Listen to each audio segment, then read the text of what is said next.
Eto, the 3 reasons why. Para nako, nindot ang networking. Una, pwede ra nimo buhaton sa balay 100%. Ang pag-selling sa products ug ang pagpangita og builders. Nga mangita og same nimo nga builder. Same nila nga resellers. Ug same nila nga users.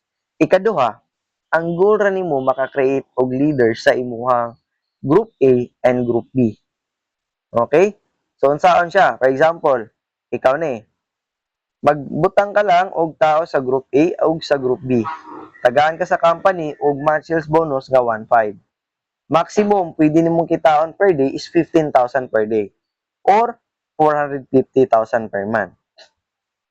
Pag na kay leader sa imong Group A and Group B, ara na mosulod ang ikatulo. Ikatulo, mo-income ka bisan wala na kay gibuhat. Mauna ni gitawag og freedom. Unsa man ang freedom? Bisan wala kay work, nag-income ka. Bisan asa ka mabot, ga-income ka. Bisan unsa imuha buhaton, ga-income ka. And mauna ang end goal. Simple ra kayo pero dili dali. I admit it.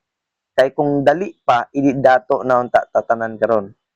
Maong it needs sacrifices, dapat mo exert jud ka og effort. Pero pangutanan ako nimo, worth it ba tagaan og 2 years ni nga klase nga business idea?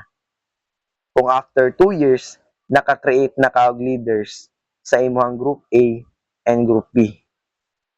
Kunya, after ana, nag-income na ka og minimum 1,000 per day. Bisan wala na kay gibuhat. Unya, hinay-hinay na nimo nakabot ang imuhang mga pangandoy sa kinabuhi. Para nimo, sulit ba?